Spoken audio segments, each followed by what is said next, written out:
Samsung washing মেশিনের পালসিটার রোটার ভেঙে গেছে, ওটা আমি রিপেয়ার করব।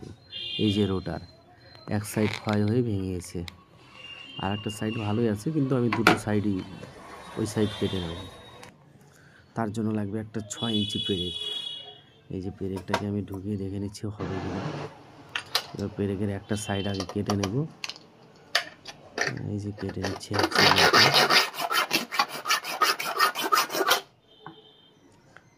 ওখানে রাখো, আমি নিচ্ছি। আর একটা সাইড আমি কাতানি দিয়ে কেটে নিলাম, যেই সাইডটা ভালো ছিল আর কি রোটারের, কারণ ওটাও কয়দিন পরে অটোমেটিক ক্ষয় হয়ে নষ্ট হয়ে যাবে। পেরেকটাকে আমি ঢুকাচ্ছি,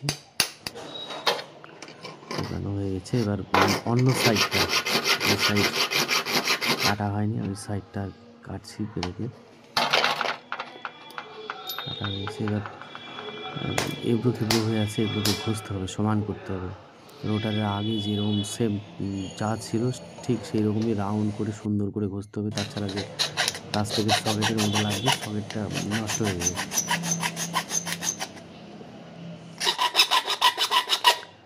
সকেট নষ্ট হয়ে গেলে অটোমেটিক রোটার বের হয়ে যাবে, যার জন্য এটা সুন্দর করে ঘষতে হবে। রোটারটা যাতে ঘুরে ফ্রিভাবে ঘুরে একদম সুন্দর করে আমার ঘষা হয়ে গেছে। এবার এটাকে আমি সেট করব। একা একা ভিডিও করেছি, তার জন্য একটু অসুবিধা হচ্ছে, যাই হোক হয়ে যাবে।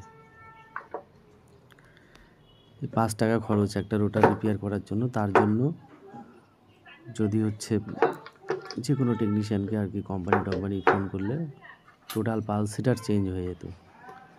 অনেক খরচ, জিএসটি ভিএসটি দিতে 1300-1400 টাকার ব্যাপার।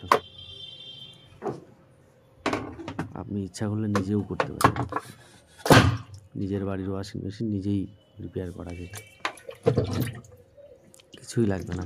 এই খোলার জন্য একটা নাট আছে, টিও ব্যবহার করতে পারেন, পাইপ রেঞ্চও ব্যবহার করতে পারেন। 30-40 টাকার দাম পাইপ রেঞ্চের। নিজেই কিনে নিজেই খুলে নিজেই রিপেয়ার করা যায়।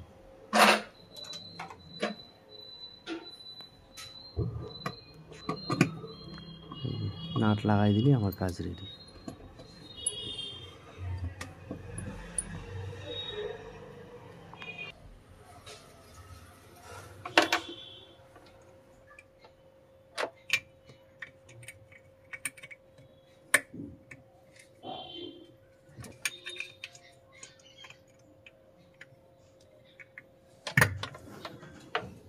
কমপ্লিট।